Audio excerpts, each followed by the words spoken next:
O si mga tao, nangyari ito halos 10 araw nang nakalipas. Plano ko sanang gumawa ng video tungkol dito.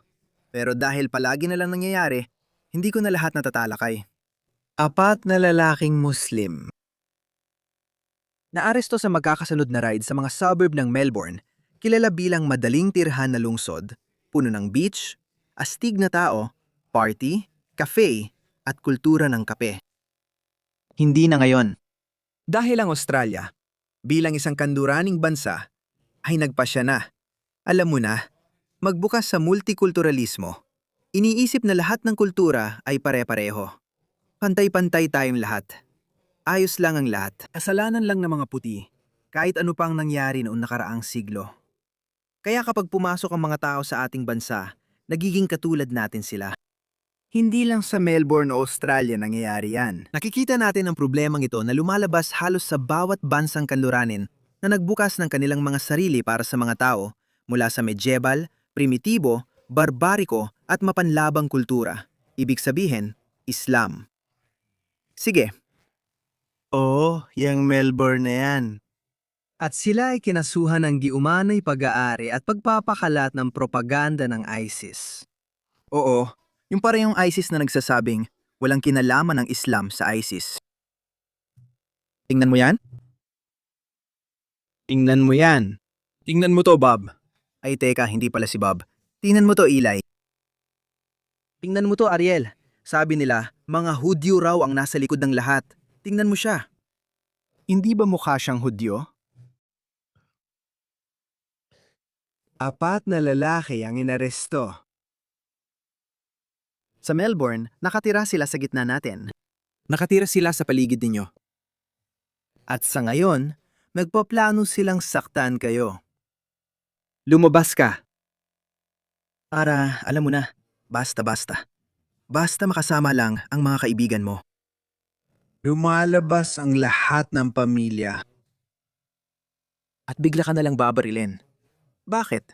Dahil may mga ganitong tao sa paligid natin. Ibig kong sabihin, congratulations sa AFP, sa Australian Federal Police. Ginawa nila ng maayos ang kanilang trabaho. Pero pareho lang ito sa nangyari, tulad ng kaso sa UK. Ang ating mga ahensya ng intelihensya, ang ating mga departamento ng pulisya, sobra na ang kanilang trabaho. Wala talaga silang magawa sa dami ng mga siraulong nabubuhay sa paligid natin. Nahuli lang natin sila kapag nagkakamali sila. Hindi pa doon natapos ang kwento. 10 araw nang nakalipas, 4 ang naaresto. 4 na terorista ng ISIS ang naaresto. Pero hulaan mo kung ano. Ngayon, ang ikalimang Muslim na lalaki na 25 taong gulang ay sinampahan ng kaso bilang bahagi ng nagpapatuloy na investigasyon sa mga aktibidad ng ISIS sa Melbourne. Ilan kaya sa kanila ang kasama natin sa araw-araw? Alam mo ba kung bakit nangyayari ito at hindi agad titigil? Dahil may mga politikong ganito sa paligid natin. Ang kaibahan ng Australiano at migrante ay Iniisip ko rin ang pagkakaiba. Nakita mo ang pinagkaiba, pero siya hindi. Dahil parang lasing ang paghusga niya. Tignan mo, ang yayabang na itsura nila. May iba pa ako. ano ang pinagkaiba ng Australiano at mga migrante? Dahil hindi ko pa nakita na ginamit yan dati sa isang bansa na katulad ng atin. Sa isang bansa na katulad ng atin. Alam mo, may mga tao tayo na nasa matataas na posisyon sa ating gobyerno. Matataas na posisyon sa mga rasistang organisasyon. Matataas na tao sa iba't ibang teroristang grupo. Matataas na posisyon. Kahit saan, may mga tao sa matataas na posisyon na gusto kang saktan. Sila ang gumagawa ng mga libro at manual kung paano magdulot ng malaking pinsala sa mga teroristang atake. Itong mga taong to ay lahat sina Steve Evans, mga pare. Sa negosyo, alam mo, ilang malalaking negosyante rito ay dating refugee at migrante. Kakaunti lang talaga sila. Ipinapakita nila sa inyo ang mga taong katulad ko at sinasabing, "Uy, tingnan mo to. Kung tatanggap tayo ng multikulturalismo at malawakang migrasyon, magkakaroon tayo ng mga taong tulad ni Harry Sultan. Gagamitin nila ako." Tingnan mo siya, perpekto, di ba? Pero sinasabi ko, kahit magpasok kayo ng 1,000,000 Pakistani, maswerte na kung may 5 Harry Sultan kayo. Yung iba, hindi ko sinasabi na magiging terorista sila. Hindi ko sinasabi na magiging kriminal sila o kung ano paman. Magiging mabubuti at matinong tao sila. Pero ang panggunahing katapatan nila ay mananatili sa Pakistan. Ganoon talaga. Hinihiling mo sa tao na iwan ang tradisyon at katapatan na ilang siglo na. Hindi madali o biglaan mangyari yon. Nangyayari lang yon sa mga kultura na hindi likas na laban sa kanluraning sibilisasyon. Halimbawa, bahagi rin ng Europa ang Griego at Italyano. Kaya nakaangkop ang mga Griego at Italyano. At maganda rin ang naging pag-angkop ng komunidad ng mga Vietnamese, ng ilang Chino at ng mga Hapones sa Amerika. At maganda ang resulta. Bakit tayong bumomba? Lagi ko iting hinihinto sa mukhang ito. Tingnan mo yung mayabang na muka. Magkaiba ba sila sa mga Australiana? Oo, magkaiba sila. Ang ibig kong sabihin, binomba natin ang Vietnam at sumali ang Australia sa digmaang Vietnam. Bakit kaya hindi tayo nakakita ng kahit isang Vietnamese na nagsagawa ng suicide attack sa Australia? Alam mo, pwede naman nilang sabihin na, pinatay mo ang mga lolo't lola ko, pinatay mo ang mga kamag-anak ko. Kaya ayan, gaganti kami ngayon laban sa kanluran. Bakit kaya naghulog ang Estados Unidos ng 2 atomic bomb sa Japan? Sa tingin ko, ikinulong ng Estados Unidos ang mga 50,000 o 100,000 Amerikanong Hapones noong ikalawang digmaang pandaigdig. Dahil nag-aalala silang baka tapat ang mga ito sa Japan. Si Michio Kaku ay isa sa kanila at isa sa paborito kong mga pisiko. Bakit kaya walang paghihiganting pag-atake ang mga Hapones? Sasabihin ko sa iyo kung bakit. Dahil sa kultura nila, hindi sila likas na may pagkamuhis sa kanluran. Meron sa kultura nila na, tingnan mo, kung lumipat tayo sa US o sa Australia, kailangan nating maging tapat dito. Dapat nating limutin ang nakaraan. Ngayon, kaya ba ng mga Muslim gawin yon? Siyempre hindi. Kaya paulit-ulit mong nakikita ito. At sinasabi ko sa iyo, hindi ito titigil sa ngayon. Lalo pang dumarami ang mga teroristang pag-atake. Patuloy mo makikita ang mga random na tao may kapansanan sa pag-iisip katulad ng nangyari sa Italia nitong weekend. Hayaan mong ipakita ko sa iyo. Hindi ko mapapatugtog ang buong video, pero ipapakita ko ito sa iyo. Nakuha mo na ang punto. Tingnan mo ito. Tingnan mo ito, itong sasakyan na ito. Dumiretso lang at binangga ang lahat ng mga taong ito, okay? Lahat sila ay malubang na sugatan. Patuloy pa rin itong umaandar. Kaya inanunsyo ng mga autoridad sa Italia na ang nangyaring pananagasan ng sasakyan kahapon sa Modena ay ginawa ni Salim Al-Hodri, isang Muslim. Hindi ito terorismo, kundi issue sa mental health. Alam mo ba, sinabi ng Sina na ang Islamismo ay sakit sa pag-iisip. Kung sasabihin mo sa amin na ang mga taong sumusunod sa ideolohiya ng Islam, ibig sabihin, Islamismo. Nagbubunga sila ng hindi proporsyonal na dami ng mga pasyenteng may problema sa kalusugan ng pag-iisip. Baka may mali sa ideolohiyang yon, alam mo.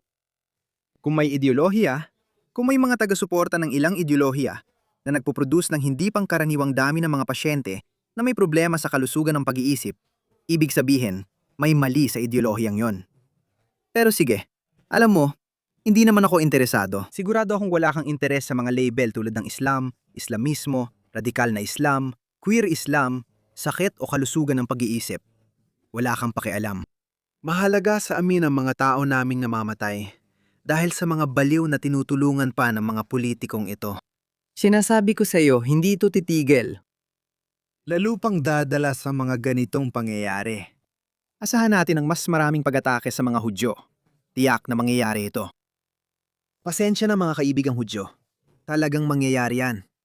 Palagi kayong naging madaling target nila, lalo na ng mga Islamist sa UK, matapos ang rally ni Tommy Robinson. Sinasabi nila, imbes na atakihin ang Kristyanismo dahil karamihan sa mga sumali sa rally na yon ay mga Kristiyano. Kumakanta sila ng mga himnong Kristiyano. Kumakanta sila ng mga awit ng Kristiyano at kung ano-ano pang gawaing Kristiyano ang nagaganap sa rally na yon. Pero alam mo ba? Alam mo ba kung paano tumutugon ang mga Islamist? Sinasabi nila, isipin mo kung ginawa natin yan laban sa mga Hudyo. Isipin mo kung sinabi natin yan tungkol sa mga Hudyo. Anong kinalaman ng mga Hudyo dito? Alam naman nilang wala silang kaugnayan dito. Alam nila na ito ang madaling gawing punching bag. Kaya mga mahal kong kaibigang Hudyo at mga taong Hudyo, pakiusap, tandaan ninyo yan. Ang mga Islamistang ito, palaging kayo ang unang tatargetin. At pagkatapos, Kami naman ang tatargetin nila, kaming mga dating Muslim. Dahil kami raw ang pinakamasama sa lahat. Kami raw ang pinakamasahol na mga traidor. At kaya nila sinasabi na, tingnan mo, alam daw ni Propeta Muhammad kaya ay pinataw niya ang parusang kamatayan sa mga tumalikod sa pananampalataya tulad ko. Kaya kami mga Hudyo at mga dating Muslim na tulad ko, ang magiging pangunahing target nila. Sige, kaya maging mas maingat kayo tungkol dyan. Pero sa mas malawak na saklaw, ang layunin nila ay sakupin ang kanluraning mundo. Gusto nilang makita ang pagbagsak ng kanluraning sibilisasyon. Hindi mo naiintindihan bilang isang taga-kanluran kung gaano kalaki ang paghamak nila sa kanluran. Sa bawat issue, sinisisi nila ang kanluran. Kapag marumi ang kalsada sa Pakistan at hindi nila nililinis, sinisisi nila ang Amerika. Hindi rin nila mapalaya ang Kashmir dahil naniniwala silang pag-aari ito ng Pakistan. Sinisisi nila ang Amerika rito. Hindi na walang Israel at sinisi nila ang Amerika at kanluran. Lahat. Hindi sila magkakaroon ng kuryente. Hindi nila kayang pakainin ang kanilang populasyon. Sisisihin nila ang kanluran para dito. Kahit pa isa-isang dumating sila dito, nagbabago ang buhay nila. Asahan mo magsisimula silang mag-isip katulad ko na, teka, bakit ako magiging tapat sa aking bansang pinagmulan? Sa totoo lang, pasensya na, pero isa yung basurang lugar. Masaya akong bumalik para makita ang kaibigan at pamilya ko, pero hindi ko ilalagay o ibibigay ang aking katapatan doon. Mas mahalaga sa kanila ang Pakistan kaysa Australia o Amerika, kahit saan pa sila nakatira. Akala mo pareho kayo mag-isip, pero hindi ganoon ang pananaw nila. May kakaiba talaga sa utak ng tao. Pasensya na, hindi ko alam. Napapansin ko rin yon sa mga Indian. Oo, may mga kulturang mas magaling mag-integrate at mag-assimilate tulad ng mga Indian, lalo na ang ikalawa at ikatlong henerasyon. Pero sa tingin ko, may lumalaking grupo ng mga kaliwang Marxistang Indian na sinisisi rin ang kanluran sa lahat ng nangyari noon. Halimbawa, kolonyalismo, tama? Nangyari yan 80 taon nang nakalipas. Malaya na kayo ng 80 taon. Sige na, gawin mo ang makakaya mo. Pero hindi. May lumilitaw ding grupo ng mga Indian na galit sa kanluran. Mas malaking tiwala ko sa komunidad ng Indian kaysa sa mga Muslim. Ang mga Muslim, galit talaga sila sa kanluran. Sila mismo ang marahas na gustong sakupin ang kanluran ayon sa kanila. Kaya lang, hindi ko alam kung bakit patuloy pa rin natin silang inaangkat. At bakit ang mga politiko natin ay patuloy na nagpapakita ng labis na suporta sa kanila. Siguro, baka kaya sila nagpapakita ng labis na suporta. Pakinggan mo itong lokong ito. Sabi niya, hindi na raw kailangan ng integrasyon.